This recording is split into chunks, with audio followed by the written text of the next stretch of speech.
So, what's up sa inyo mga ate at kuya? Ako nga pala si Kuya Len at nagbabalik tayo ngayon dito sa Arise Crossover. And mga ate at kuya, dumating na po ang bagong update. Kita nyo naman, nandito na po ako sa bagong island na kinatawag na Hunter City.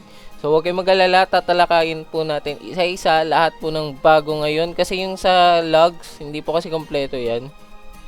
Kaya i-explain ko po galing doon sa Discord, okay? Yun po yung i-explain ko sa inyo. Kaya yun yung anuhin natin, magiging guide, okay? So, unang-una sa lahat, magpapasalamat muna po ako sa mga sumuporta sa akin last video. Grabe po yung tulong ninyo sa akin, yung mga nag-subscribe, nag-like, and nag-comment. Thank you po ng marami sa inyo. Sana patuloy nyo po ang subaybayan at suportahan sa journey ko dito sa YouTube, no, mga tit kuya. So, yun, nagpapasalamat po ako ng buong buo sa inyo. So, ginagawa ko to para sa inyo rin, no? Thank you. So, yun. Umpisahan na natin ng update review. Wag na po nating patagalin pa. Siyempre, unang-una sa lahat mga tit kuya, pag-uusapan natin itong bagong island which is ang Hunter City. So, pares lang po sila ng solo city na solo leveling pero magkaiba po sila. Para siyang part 2 na island, ganun.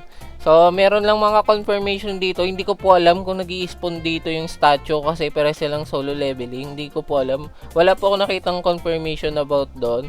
So, yun umpisahan ko muna yun. Wala pong confirmation kung may nag-i-spawn ditong statue katulad doon sa solo leveling na may pang-awaken. Okay? Hindi ko po alam. Ngayon, yung gustong sabihin sa inyo, malaki po ang gems na bigay dito sa bagong island na to. Malaki po yung talbog ng gems dito, okay? Hindi po siya katulad nung sa mga naunang island or sa Kindama. Mas malaki po yung bigay dito. Kaya kung magtataka kayo bakit lalaki po yung mga donation sa guild, lalo na sa mga leaderboard, makikita nyo, tataas po lalo yung mga gems na yan. Kasi ang laki po ng talbog ng gems na bigay dito. Okay? So mga tit kuya, yung bagong island po pala is matatagpuan malapit sa Pace Hill tsaka sa Winter Red. Okay? Malapit lang po siya. Andito lang yung Pace Hill. Okay? Kita nyo? Ay, Pace Hill. Andito lang yung Hunter City. And andito yung Pace Hill. Sa tapat ko lang. So, yan. Malapit lang siya sa Winter Raid. Ito yung Winter Raid. So, next naman mga tit kuya is ang bagong weapons dito sa bagong city na to, no? Makikita nyo. Ito yung bagong mythic, okay? Yes, may mythic na pong dinadrop sa bagong dungeon. Ang tawag ay Royal Rapiers. Ito yung kay Chahain na weapon. Okay, kita nyo. Ang lakas niya, no? Kahit later silang siya. Ang laki ng talbog niya compare dito sa Laruda. Kaya mas malakas to kapag na, na enchant pa natin and napa rank SS natin. Madali lang to i-grind mga tit kuya kasi halos lahat ata ngayon SP na yung damage. Kaya mag-grind nyo yan. Tapos, ito po yung bagong legendary. Pula kay mythic. Ito yung bagong legendary. Malakas rin siya. 69 QI na kagad siya. Compare sa Laruda na 10 QI. Letter C na. Ito letter D pa lang, di ba? Malakas din po siya. So, pwede nyo i-grind muna to kung hindi nyo pa kayang i-craft or mag-grind nung mythic. And isa pa po lang maganda dito is pwede nyo na po bilhin yung legendary, no? Wala nang common sa shop. Tinanggal na, epic and legendary na lang. Tapos pwede nyo siyang bilhin. Kaso i-rank to i-rank to pag binili nyo. Unlike kapag nag-dungeon po kayo, nag-i-start siya ng D to C. Kaya mas maganda talaga mag-dungeon. Ngayon, papakita ko sa inyo kung ano itsura ng rank C na, ito, rank B na mythical. Ito yung rank C niya, okay? 162 QI. Ngayon, pag in-upgrade natin siya, try natin kung anong magiging damage nito. 268 QI yung damage niya. Wala pa pong enchant. Ano natin? Upgrade natin. Tapos enchant natin siya ng okay, sharpness 8. Kung natatandaan nyo, last update, ang mythic po is pwede na makakuha ng dalawang unique na enchant. Okay, dalawang unique. Ito ata yung, alam ko unique ang tawag dito sa Vorpal aspect, loose aspect, tsaka burning flame. Alam ko unique, yan yung unique. Kaya try natin if makakuha tayo. Sharpness 7. Okay, sharpness 7, meron na kagad tayong 2.27 SX. Ang laki kagad niya. Mas malaki na kagad siya sa legendary ko, di ba? Sharpness 8 to. Pero try natin sharpness 8 kung makukuha natin dito sa weapon na to. And kung madadagdagan pa ba. Try natin. Sharpness 8, Vorpal 7. Sharpness 8, 3 SX. Okay, ito na mga tik kuya. Kita nyo na. 3SX po yung sharpness 8 and meron pa siyang Vorpal 7. So i-hold ko na to. Baka ito na lang muna gamitin ko kasi mataas yung damage. Yan, kita nyo na. Ngayon, papakita ko naman sa inyo yung legendary kung gaano kalakas. Kung gaano kalakas abutin. D-rank mga tit kuya, 69 QI. Pag C-rank, 114 na. Tapos pag in-upgrade pa natin, okay, ang dami ko palang ganun. Okay, C-rank to B-rank is 217 QI. B-rank. Upgrade ulit natin. Tapos B-rank to A-rank is 412 QI. Ang taas din ng pang-upgrade. Okay, ngayon enchant na natin tong bagong weapon natin. Ano yun? Okay, 474, wala pang enchant. Tingnan natin. Sharpness 8. Sharpness 6, nasa 2SX 2.6. Malakas na din. Sharpness 7. Huh? Mas malakas to. Sharpness 7, 3.50 SX. Kasi rank A na to eh. So, Sharpness 7, meron na kagad siyang 3.50 SX. Kita nyo? Mas malakas pa siya dito sa Mythical. Kasi ano eh, rank A na to. So, kung rank A to, mas malakas to syempre. Yan, kita nyo na.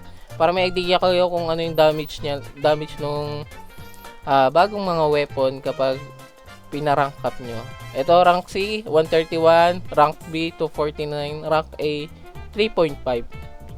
With sharpness 7 po yan Sa bagong relic naman na dinadapt dito sa bagong island mga ate kuya, ito po yung bagong relic, okay? Ang perks niya po is shadow level and weapon damage. Medyo mas mataas to. Ang taas po ng weapon damage nito ang compare sa Grit Core. Maganda tong ano na to if mag-weapon base kayo, okay? So ito maganda to. Ito lang yung unang relic natin na merong shadow damage tapos weapon damage na magkasama. Shadow level pala. Shadow level tapos weapon damage na magkasama. Kasi normally, ang magkasama po is shadow level and shadow damage. So, ito yung pinakaunang shadow level and weapon damage na relic natin. So, kung napansin nyo and na-mention ko na rin kanina, is meron na pong titles. Okay, itong mga titles na to is merong mga buffs na binibigay depende ko nung title. Meron akong kulang na dalawa. Hindi ko alam kung paano makuha actually. Wala din ako idea kung ano tong dalawang to. So comment nyo kung may idea kayo kung ano tong dalawang to. Pero yung adept, kailangan maka-reach na level 50. May 12%, 12.50 kayong arise luck. Then level 25, drop chance 10%. Maganda rin yan. Reach level 10, shadow damage 10%. Ito yung special quest ng Dedo Island, 31.25% na rise luck. Ang taas niyan, okay? Ang taas niyan. Then next is yung Awaken. Kailangan nyo magpa-Awaken. Rank up luck, 60%. Taas ulit. Then yung last is Shadow Monarch, which is yung, Snow Monarch, which is yung sa Winter Raid na quest. Ito yung binibigay niyang buff. Okay? Kita nyo? Wala ako nung dalawa kasi wala akong idea kung ano tong dalawa to. Kaya comment nyo na mga atit kuya if na-unlock nyo and paano po ma-unlock yung dalawang title na yon.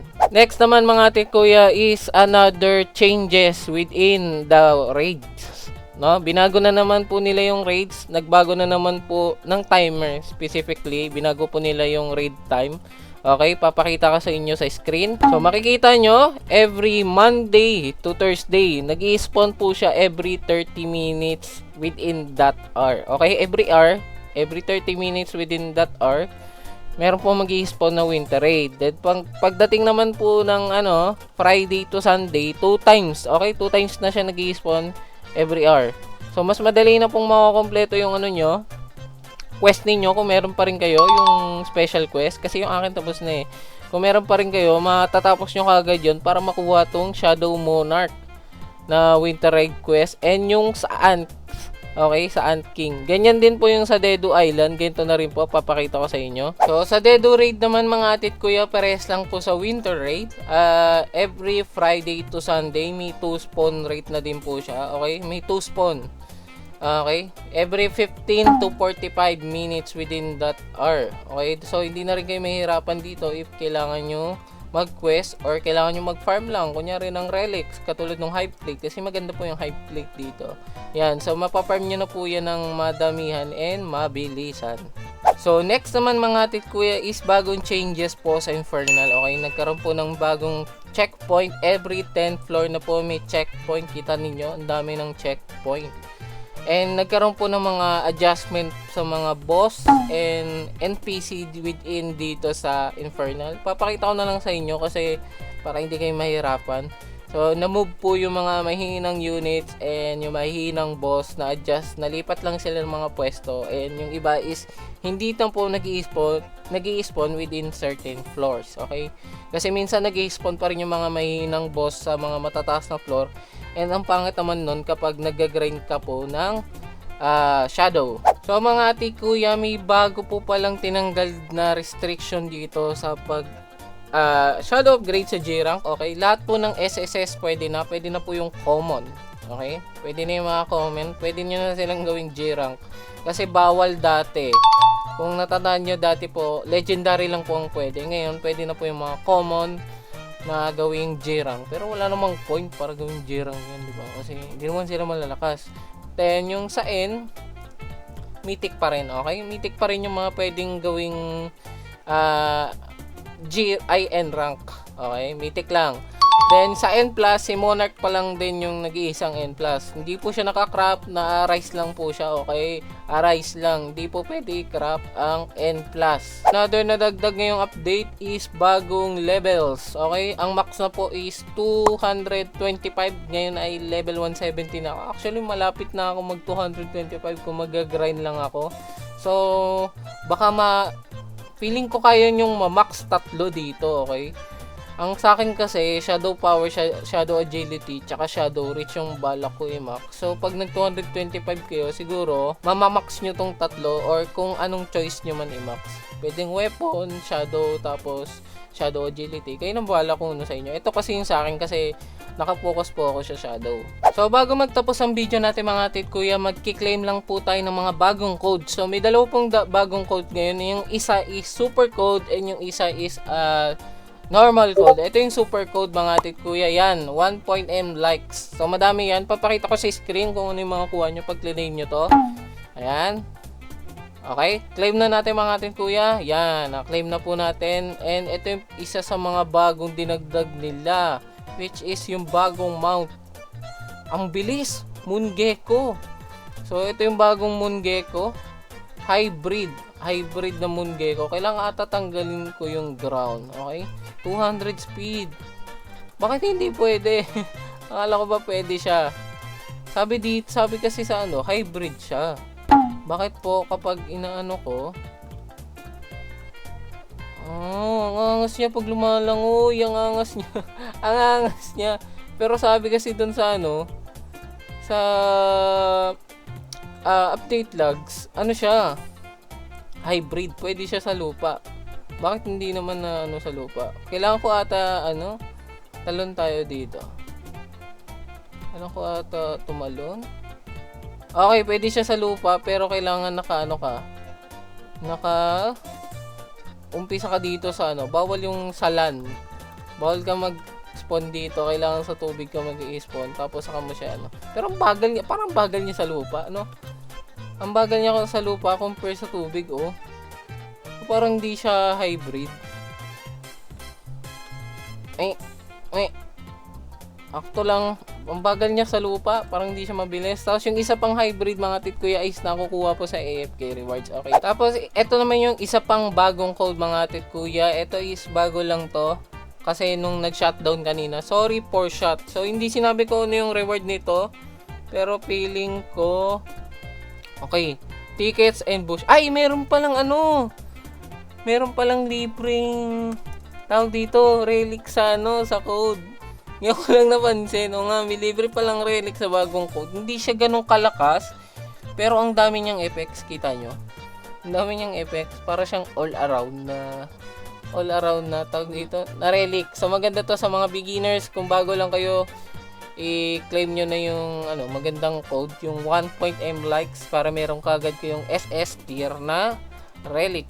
Okay, auto-lock naman siya and halos lahat nandito na. So maganda lang to for beginners. Kung malakas na kayo, hindi nyo na kailangan to. Mas gugustuhin nyo yung mga specific na tawag dito na relic kasi mas malaki yung boost na bigay nila. And nagbigay pala sila ng potion of bundle. Dalawa, Robux. Wow. Ano yung nakuha natin?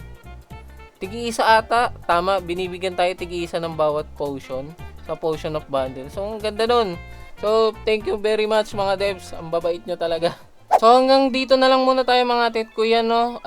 If may naguluhan kayong part or meron kayong hindi naintindihan, please comment nyo na lang. Lilinawin natin sa comments. And kung may natutunan naman kayo, please huwag nyo kakalimutan mag-like and subscribe. And hit nyo na rin yung notification bell para updated po kayo sa mga next videos natin or sa mga bagong changes sa laro. Lagi po ako nag-update.